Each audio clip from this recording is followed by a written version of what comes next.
Well, hello, that's me again.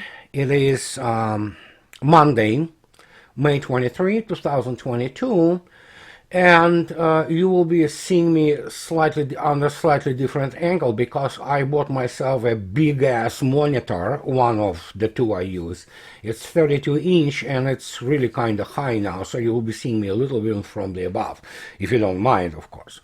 So, we have a very interesting issue to discuss today, and it obviously directly related to the development, very favorable development for the Russian forces situation on the Ukrainian front, and especially this so-called Pavlodar arc or bulge, if you wish, which was broken through, and basically right now the Russian forces storm Red Liman, and basically, well, it's pretty bad for Ukraine, and to the point that one of very famous defaitists, albeit he is a former officer of the general staff, but he's not really that good as a military, let alone geopolitical analyst, Mr.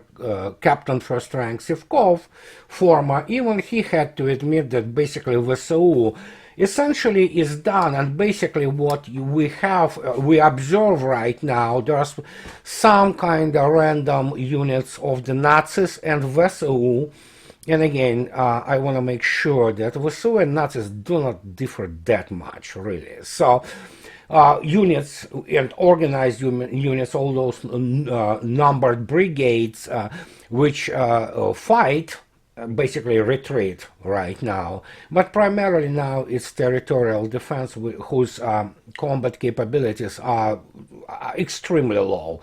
Not to say that necessarily VSU was absolutely stellar in many respects, as Mariupol has shown, but here's the situation. And now I want to point your attention to this headline, which is extremely important, and as you can see yourself, and it is today, and Lloyd Austin, or as I call him, Lord Austin, he was speaking today at the press conference after having the video conference with all those NATO people who want to help Ukraine, to aid Ukraine, and look at this phrase. That the end of the conflict will be defined by Ukrainians and not by us. Interesting, isn't it? The reason I'm saying it's interesting and remarkable, because basically, truth to be told, prior to this statement and prior to a number of events which are happening right now in Donbass region, United States was directly involved in the command and control of the VSU. It's through their advisors, through CIA, Pentagon advisors, and United States was providing all intelligence, surveillance, and recon data to Ukrainians. So, and suddenly, Mr. Austin disowns the whole operation. Well, why would he do this? Well, let's recall that Austin spoke to Sergei Shoigu a little while ago, and then obviously 4 days ago, Mr. Milley, the chairman of the Joint Chiefs of Staff, also had conversation with Mr. Gerasimov, the Chief of General Staff of Russian Federation, and Mr. Milley was actually quite explicit, stating that it was a very substantial and very positive in sense of opening, keeping the communications channels open discussion, and it was very important. So he was basically using fairly positive terms describing his exchange for an hour or so with Mr. Gerasimov, and again, the stress was on the fact that the main issue was the confliction, and of course keeping the channels of communications open. So if you begin to project these two events with Austin and Shoigu and Milley and Gerasimov, and then this thing, And then suddenly, absolutely bizarre, I mean, to the point of being completely idiotic statements from Mr. Morawiecki of Poland, who wanted to expropriate part of the profits of Norway from selling gas and oil. And you can easily find those things in the media sphere. You begin to understand that basically things are developing really badly for the combined West. And the process of disowning Ukraine, so to speak, has already started. People already paid attention, so to speak, to the fact that there are supposedly 2 Polish battalions are being moved to the front lines in Donbass. And I have to tell you, first, I doubt they are regulars. I mean, there certainly could be some regular troops, but primarily it is volunteer force. And Poles were involved in thousands, actually, very directly in Ukraine conflict since 2014. And now Poland has the basically volunteer program for people going to fight in Ukraine against those damn Ruskies. And evidently they want to collect or aggregate, so to speak, or assemble the force of about 15,000 volunteers. So now they say this, 2 battalions of Poles armed with some APCs and some Rapier anti-tank guns, cannons moving towards the whatever the place they are moving to. And the issue here is very simple. It would make no difference whatsoever. And that's what many people misunderstand completely about the situation and how it is being fought, so to speak, by Russian forces in Donbass. We're literally witnessing the physical annihilation of the armed forces. Russians already long ago took off their soft, smooth gloves, and they really just pummeling the damn thing into the utter submission. And that's, the dynamics of the latest event shows you very clearly where it is all going. So Poles, if they have this volunteer 2 battalions, if they get to the front line, I don't think so they're gonna exist for a very long time. And you can look up all those videos today, and there are plenty of them, even on YouTube, let alone other alternative channels, where you can clearly see that, my gosh, there is a lot of firepower on Russian side right now operating against the whatever is left of those VSU areas, and there are those reinforced areas, such as Red Liman, for example, and they are being kicked out of that. So they need to really do something about this surrounded. Actually, there are several cauldrons, several smaller cauldrons, which create a larger cauldron on this axis, Severodonetsk, Lysychansk. And of course, Zelensky doesn't want to give the order to retreat. But here's another thing which people have to understand here, and that's a little bit of operational thing, so to speak. Many people say, that, which is correct, like, oh my gosh, they need to withdraw forces in order to shorten the front. Shortening the front obviously means what? Larger force on this narrower space, which is correct. That was the issue of the which would and was working and worked on many occasions during the World War II, for example. Yeah, you shorten the front, you have the ability to reconstitute the force, and suddenly you have the much greater concentration of forces on a much narrower front, and that obviously creates the problem for people who try to attack or conduct offensive. But we are in 2022, and that's what many people do not understand also here. And anybody who wants to understand what I'm talking about, you are more than welcome to visit my blog, where I also reprinted and reposted Larry Johnson's wonderful counter-argument towards Scott Ritter's sit-reps, so to speak, and I discussed this issue there. And here's the situation.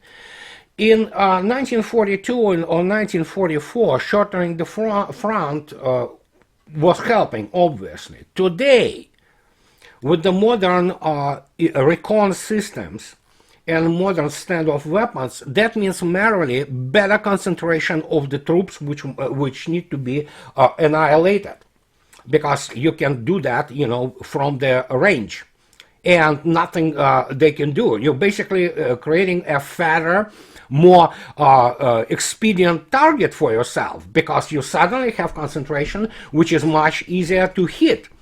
And that has to be understood, because unlike it was in the World War II, where you have all those recon companies or recon platoons going deep into the enemy rear, and believe me, they still do this today. The recon issue is extremely important, ground recon.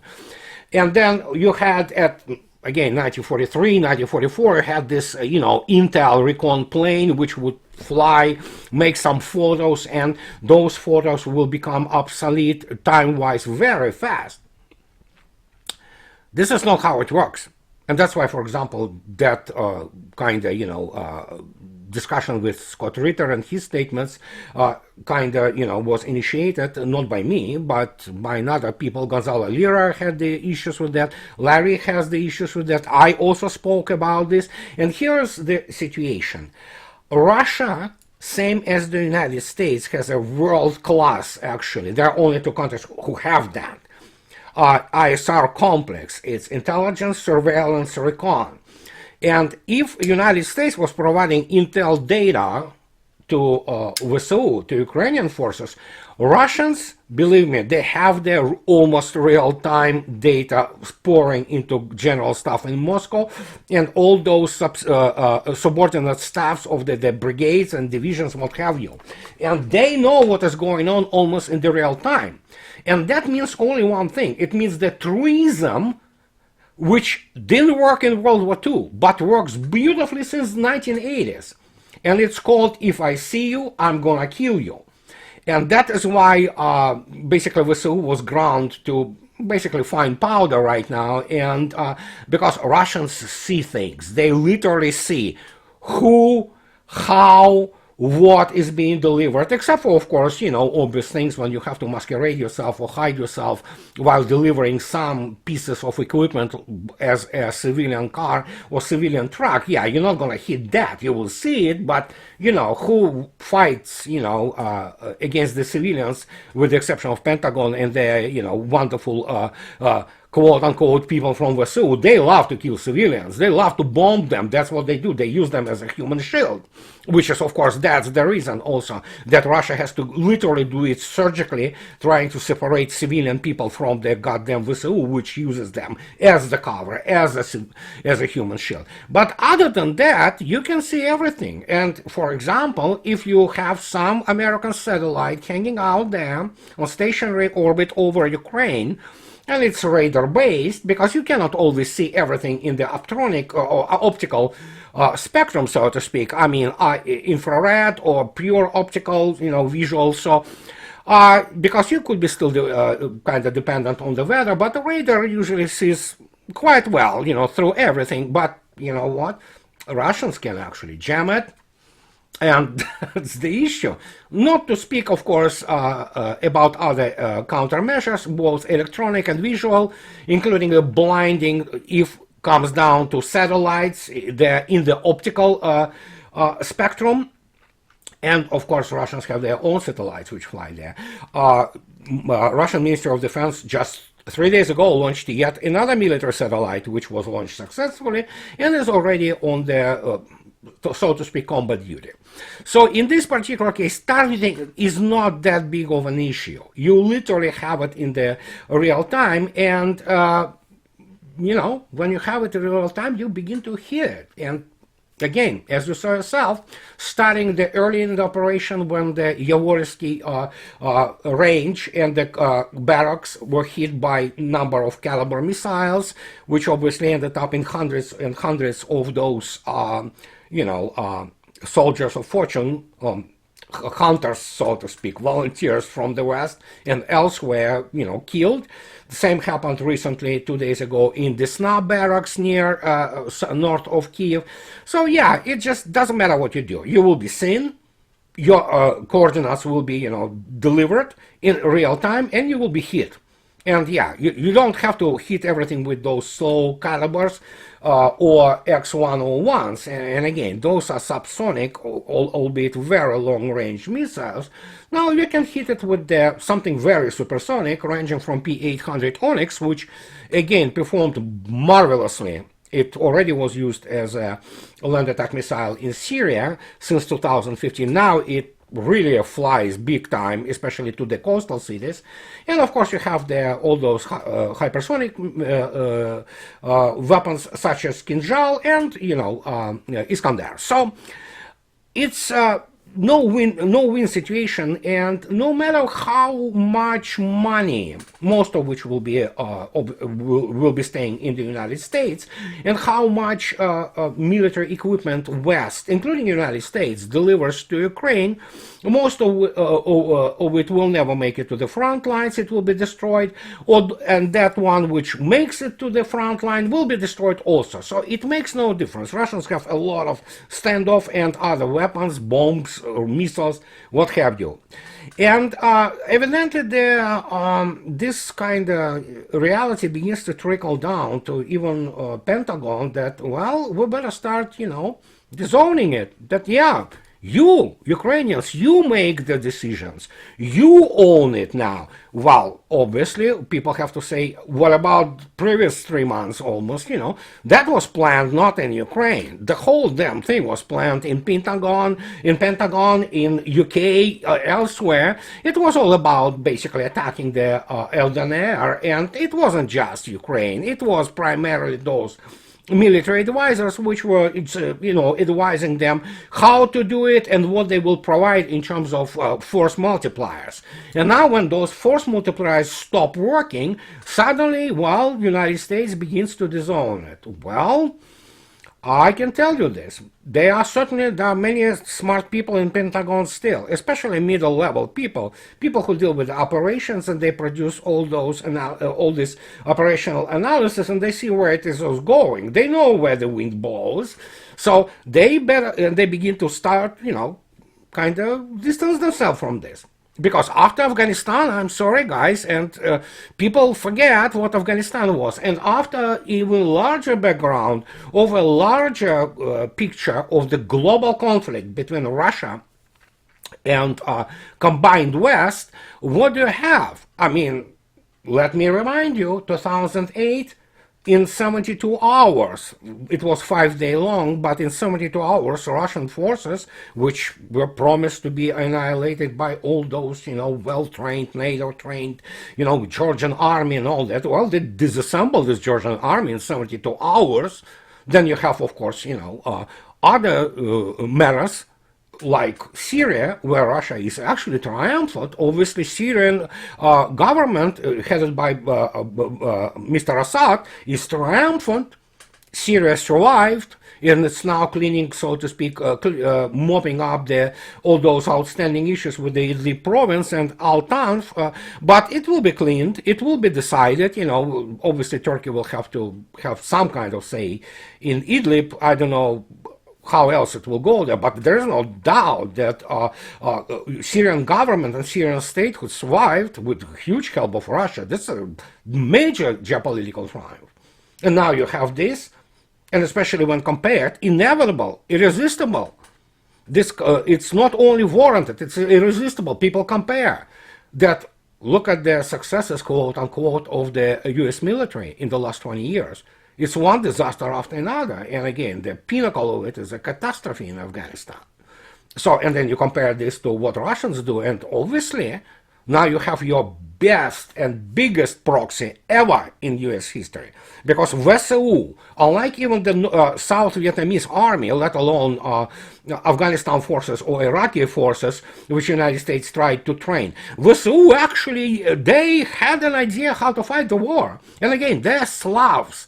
Not to say that Arabs are not courageous people. There are many courageous Arabs, but VSU, don't forget, there's still a very strong Soviet background in terms of the combined arms operations. And again, they hate Russians. They've been brainwashed for so many years that yeah, this is a different army. It's not Iraqi army. They actually had the functional air force, which still even sometimes here and there flies one or two Su-25s, which usually shot down, but it still had all of it. It has still, although primarily, I mean, largely suppressed and annihilated air defense, but there are still many air defense ambushes, both with S-300s, which the United States never faced in its life, and of course Buk M1s, which although old, extremely capable and dangerous system.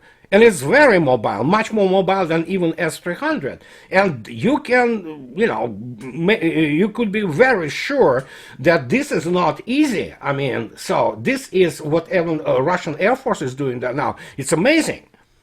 And when you begin to compare this, that's what you get. And do not forget, midterms are coming in November. And if you look at all those economic news, all those global news around, it's just, man, it doesn't add up well for combined West and especially the United States. United States is facing now their defeat. Well, it's already happened, really. It's just a matter of how you kind of arrange this defeat. Of its biggest and the best proxy they ever had. And guess what? After Afghanistan, that's not going to be Afghanistan 2.0. It's going to be much, much worse politically, geopolitically for the United States and for the West. And the only way they can basically save the face now is to start to distancing themselves, what Austin did today by stating that, yeah, it's still Ukrainians, it's there, it's your call, you do the operations, you plan it. Well, what about previous 3 months? Yeah, somebody has to answer. And here comes the other thing.